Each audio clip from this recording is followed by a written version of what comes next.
It started with a spreadsheet, as so many quiet devastations do. Not a splashy expose, not a smoking gun in a briefcase, but lines of numbers that didn't add up, a pattern that whispered of something rotten beneath the polished surface of a seemingly reputable company. My name is Elena, and for years, I built a career in corporate finance, believing in order, in accuracy, in the meticulous dance of debits and credits. I believed in the system. But then, the numbers started lying, and I was faced with a choice that would unravel my life, one line item at a time. The air in the office was always a recycled chill, a constant hum of computers and hushed conversations. My cube, a beige box of quiet efficiency, was my sanctuary. I loved the precision of my work as a senior financial analyst at Veritas Investments. For 5 years, I'd navigated complex portfolios, spotting trends, flagging discrepancies, and generally being the kind of meticulous, slightly introverted person who thrives on data. Our latest project involved auditing the legacy accounts of a newly acquired subsidiary, a task I approached with my usual methodical zeal. It was tedious work, cross-referencing old ledgers with new digital records, but I found a certain meditative rhythm in it. That's when I first saw it, a recurring, small discrepancy in the allocation of client funds for what were termed administrative overheads. Individually, each entry was tiny, almost negligible. A few $100s here, 1,000 there. But cumulatively, across hundreds of accounts over several years, it amounted to a significant sum. I initially dismissed it as an accounting error, perhaps an old systems quirk. I brought it to my team lead, Mark, during our weekly check-in. He was a good guy, always fair. He squinted at my printout. Interesting. Probably just some legacy coding issue, Elena. Don't sweat the small stuff. He waved it off with a smile, already thinking about his golf game. I tried to drop it, but the numbers gnawed at me. My internal compass for financial integrity was buzzing like a disturbed beehive. I started pulling more reports, digging deeper into the old system. The discrepancies weren't random. They followed a distinct pattern, always just below the threshold that would trigger an automatic audit flag. It felt deliberate. The more I looked, the colder the chill in my cube became, not from the AC, but from a growing sense of unease. My investigation, initially a quiet pursuit after hours, started consuming my days. I'd arrive early, stay late, fueled by lukewarm coffee and a growing sense of dread. The administrative overheads were specifically tied to accounts managed by a particular group within the subsidiary, a group led by a man named Arthur Finch. Finch was Veritas royalty, a charming, silver-haired executive, always impeccably dressed, with a reputation for closing big deals. He was the kind of guy who commanded a room without raising his voice, and everyone respected him, even revered him. His name was whispered in the hallways as a future CEO. The more I traced the money, the clearer the pattern became. A systematic siphoning of small amounts from client accounts, just enough to be unnoticed by individual clients, but adding up to millions over time. It wasn't just a coding error, it was a carefully orchestrated scheme. My stomach churned. This wasn't just small stuff anymore. This was fraud. I remember one evening, the office completely silent save for the whir of the servers, staring at a printout of the aggregated figures. The sheer audacity of it, hidden in plain sight, made my hands tremble. I had two choices: ignore it, let it go, pretend I hadn't seen anything, or do something. My entire career, my sense of self, was built on truth and accuracy. How could I turn a blind eye to this? The thought of confronting Finch, or anyone in his orbit, filled me with a cold dread. He was untouchable, I thought. But what was the alternative? To become complicit through silence? The weight of that decision felt crushing. The first person I confided in was not Mark, my direct boss, but Sarah, a colleague in the legal department whom I trusted implicitly. We'd worked on several compliance projects together, and I knew she had a strong moral compass. We met for coffee outside the office, at a small, independent place that felt far removed from Veritas's gleaming towers. I laid out my findings, showing her the compiled reports, the suspicious transfers, the sheer volume. She listened, her expression shifting from curiosity to concern, then to a quiet horror.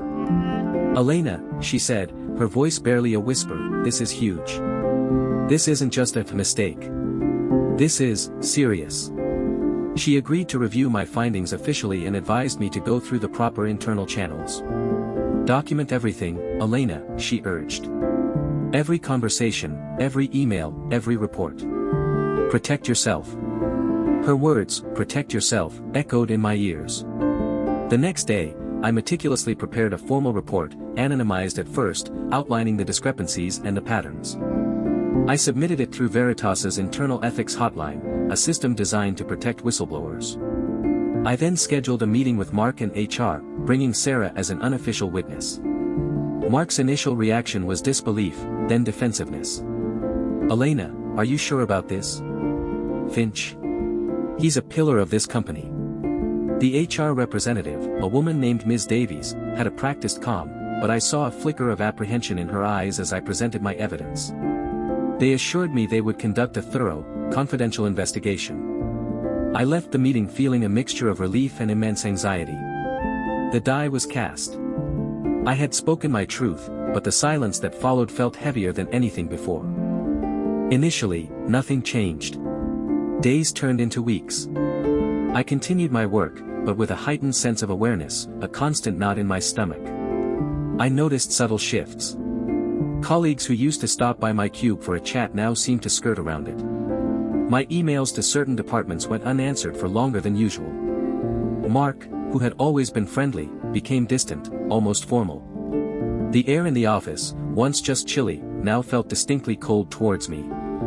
Then came the first official sign that things were going south. My access to certain legacy systems, crucial for my ongoing investigation, was quietly revoked.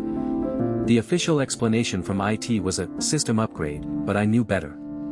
I felt like a net was slowly tightening around me. I reported it to Sarah, and she looked grim. They're trying to blind you, Elena. Keep documenting. A few days later, I was called into Mark's office. Ms. Davies from HR was there. Mark cleared his throat, avoiding my gaze. Elena, he began, there have been some concerns raised about your recent productivity. And your focus. He motioned vaguely. Ms. Davies added, we understand you've been under some stress, but we need you to maintain professional standards. I stared at them, my heart pounding. Productivity concerns. My work was impeccable. This was a classic corporate tactic, discredit the messenger. I felt a surge of indignation, quickly followed by a cold, hollow fear. They weren't investigating Finch, they were investigating me. The unspoken threat hung in the air, back off, or face the consequences. I left that meeting feeling utterly alone. The company I had dedicated years to, the values I believed it stood for, were crumbling around me. The productivity concerns escalated rapidly. Every email I sent, every report I generated, felt scrutinized. I was excluded from team meetings I would normally lead, my input no longer sought. My workload was inexplicably reduced, leaving me with long stretches of empty time at my desk, a psychological torture. It was designed to make me feel useless, irrelevant. The worst part was the social isolation. Colleagues I'd shared lunches with for years now avoided eye contact. The laughter from the break room seemed to die down when I approached. It was a silent shunning, a brutal form of professional ostracization. I tried to maintain a facade of normalcy, but inside, I was crumbling. Sarah remained my only ally, a lifeline in a sea of suspicion. She advised me to start looking for another job, to prepare for the inevitable. They're building a case against you, Elena, she warned. They want you to quit, or they'll find a reason to fire you. Her words were a chilling confirmation of my fears. One afternoon, I was called into Ms. Davies' office again, this time with a representative from internal security. They accused me of unauthorized access to systems, citing the very reports I had used to uncover the fraud. My meticulous documentation, my attempts to follow protocol, were being twisted against me. Ms. Rodriguez, the security rep said, his voice flat, we have evidence you were accessing restricted files after hours, outside the scope of your duties. My blood ran cold. They had turned my diligence into a weapon against me. I tried to explain, to show them my original ethics hotline submission, but they cut me off. The message was clear, my truth didn't matter. Only their narrative did. The formal disciplinary action came swiftly. I received a letter, hand-delivered by HR, citing gross misconduct, including unauthorized access to proprietary data and insubordination. It listed a series of fabricated incidents, painting me as a rogue employee, a troublemaker. The letter concluded with a suspension, pending further investigation, and a warning of immediate termination. My hands shook as I read it. This was it. The full force of the corporation was coming down on me. I called Sarah immediately. Her voice was calm but firm. "Elena, this is exactly what we expected. Do not speak to anyone at Veritas without a lawyer present. Do not delete anything from your personal devices. We need to go public, or they'll bury you." Going public. The thought terrified me. My entire life, I'd valued privacy, anonymity. But what choice did I have? They were stripping me of my reputation, my livelihood, based on lies. I spent that evening staring at my reflection in the dark window of my apartment. Who was I becoming? A whistleblower. A pariah. The label felt heavy, suffocating. I thought about my parents, proud immigrants who had instilled in me a fierce belief in honesty and hard work. Would I be letting them down by exposing this? Or would I be honoring their values by standing firm? The answer was clear, even if the path ahead was terrifying. I couldn't let them win. Not like this. Finding a lawyer specializing in whistleblower cases was daunting.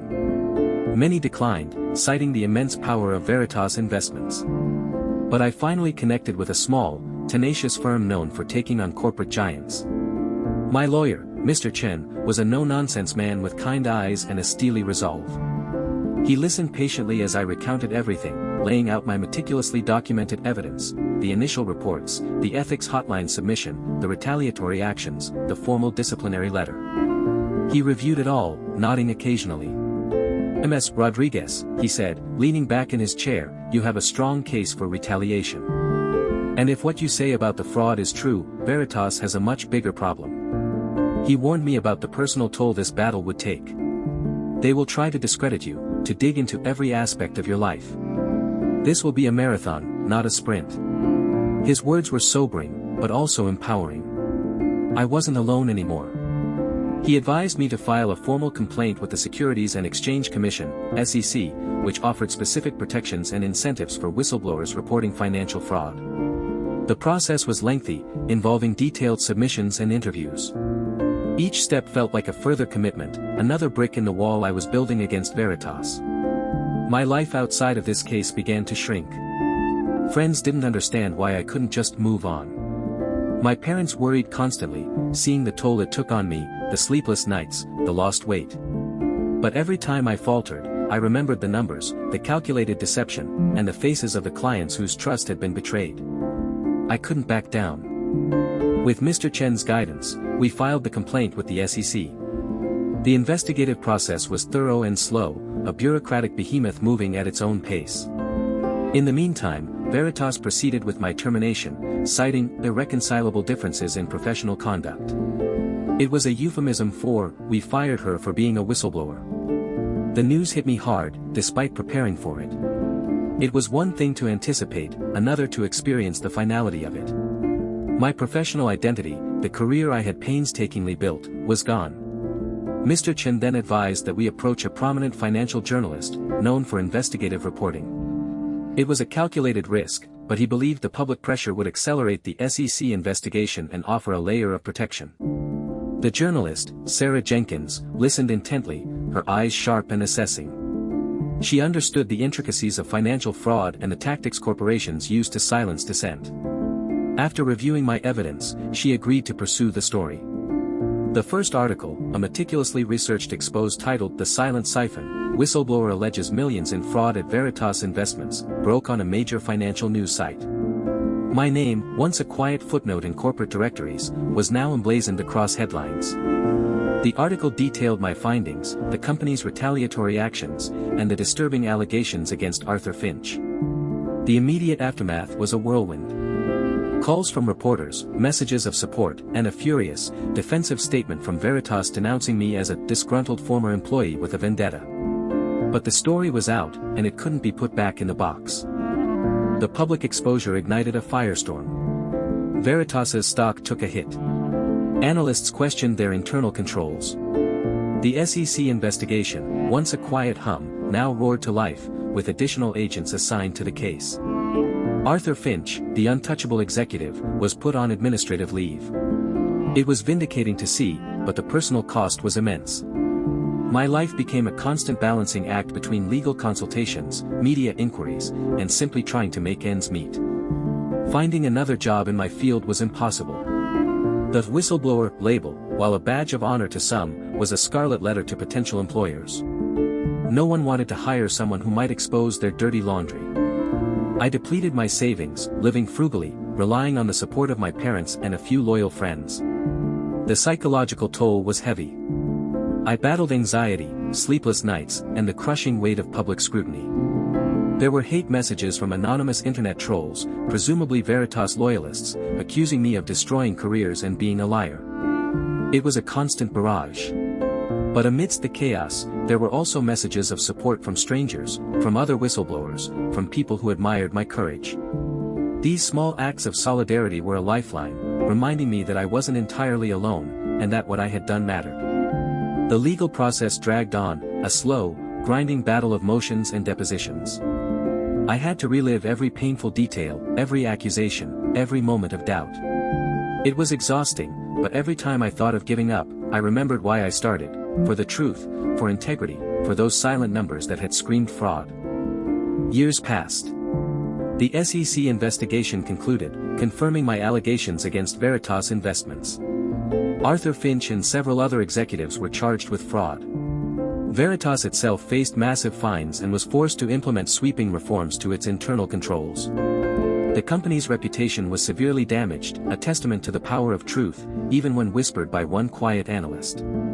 As part of the SEC's whistleblower program, I received a portion of the fines levied against Veritas, a substantial sum that, while never truly compensating for the lost years and the personal anguish, provided a measure of financial security and validated my sacrifice.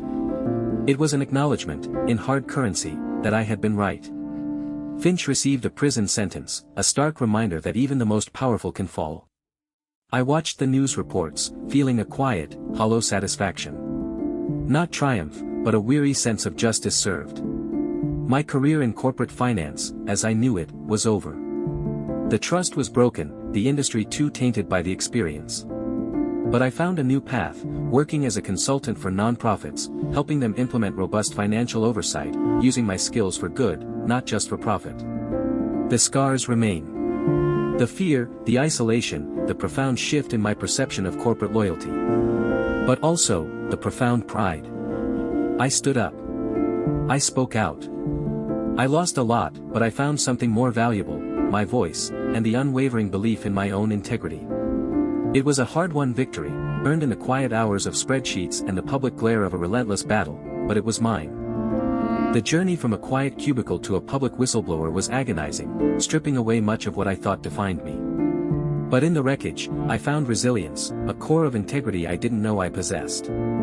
It cost me my career, my anonymity, and years of peace, but it gave me an unshakable belief in the power of truth, even when spoken by one voice against an empire.